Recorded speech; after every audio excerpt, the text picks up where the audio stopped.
नमस्कार। क्या ग्रामीण डाक सेवक 2026 का फॉर्म अपने मोबाइल फोन से भरना थोड़ा मुश्किल लग रहा है? अगर हाँ, तो चिंता की कोई बात नहीं। चलिए इसे मिलकर कुछ बहुत ही आसान स्टेप्स में पूरा करते हैं ताकि आवेदन बिना किसी भी परेशानी के जमा हो जाए। तो आखिर जीडीएस की ये भर्ती इतनी खास है क्यों? सोचिए, पूरे भारत में 28,000 से भी ज्यादा पद हैं और क्वालिफिकेशन सिर्फ 10वीं पास। और सबसे अच्छी बात पता है क्या है? कोई परीक्षा ही नहीं देनी। अगर उम्र 18 से 40 के बीच है तो ये मौका बिल्कुल हाथ से जाने नहीं देना चाहिए। एप्लीकेशन फीस की बात करें तो वो सिर्फ 100 रुपये है। और यहाँ एक और अच्छी खबर है, सभी महिला उम्मीदवारों और SC/ST कैटेगरी के उम्मीदवारों के लिए ये फॉर्म भरना बिल्कुल मुफ्त है। तो इस पूरी प्रक्रिया को हमने 5 आसान हिस्सों में बांट दिया है।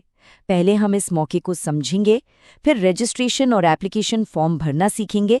उसके बाद फोटो सिग्नेचर अपलोड करने की जो मुश्किल आती है उसे आसानी से पार करेंगे और आखिर में फॉर्म जमा करके उसे डाउनलोड कर लेंगे।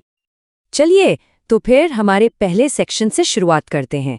यहाँ हम सबसे ज़रूरी चीज़ों पर फोकस करेंगे, यानी महत्वपूर्ण तारीखें और दूसरी ज़रूरी जानकारी। ये तारीखें नोट कर लीजिए। एप्लीकेशन 1 फरवरी से शुरू होकर 16 फरवरी 2026 को बंद हो जाएगी। ये मौका चूकना नहीं है, तो बेहतर होगा कि इन तारीखों को अपने कैलेंडर में अभी से मार्क कर लें। ठीक है, अब हम आते हैं एप्लीकेशन के पहले और सबसे ज़रूरी कदम पर, रजिस्ट्रेशन। यहीं से आपकी प्रोफाइल बनने की शुरुआत होगी। तो चलिए शुरू करते हैं। देखिए, रजिस्ट्रेशन प्रोसेस काफ़ी सीधा और आसान है। बस अपना मोबाइल नंबर और ईमेल OTP से वेरीफाई करना है। 10वीं की मार्कशीट के हिसाब से अपनी जानकारी भरनी है, अपनी जाति की कैटेगरी चुननी है और बस आपका रजिस्ट्रेशन नंबर आपको मिल जाएगा। रजिस्ट्रेशन हो गया, अब बारी है मेन एप्लीकेशन फॉर्म की। इसमें हमें अपनी पर्सनल एड्रेस और पढ़ाई लिखाई से जुड़ी जानकारी भरनी होगी।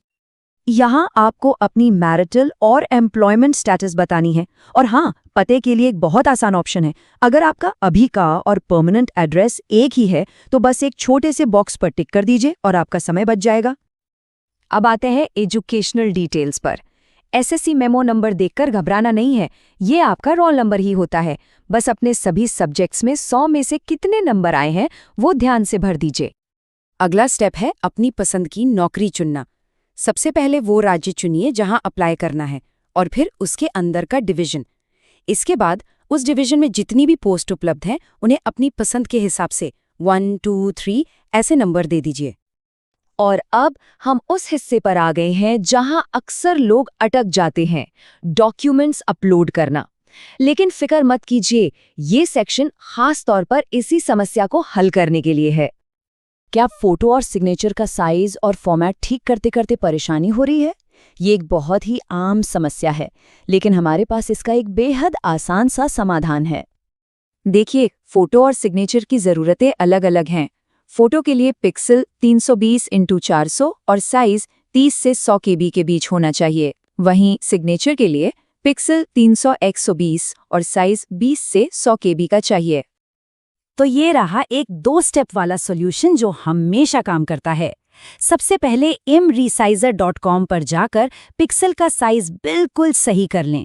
फिर p7.org का इस्तेमाल करके फाइल का साइज KB में सेट कर लें। ये एक अचूक तरीका है, इससे गलती नहीं होगी।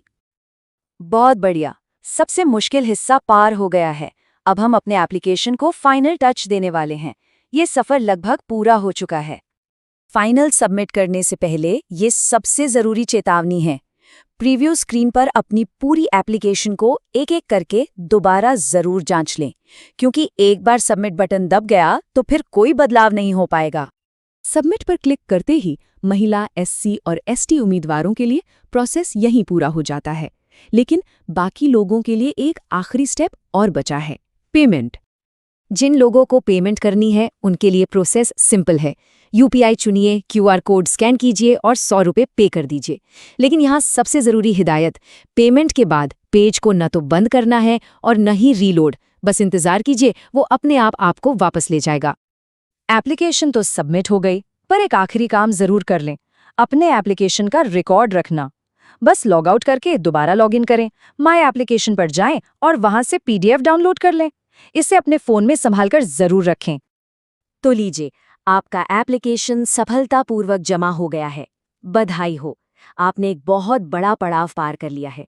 लेकिन अब सवाल ये उठता है कि इस सफर में आगे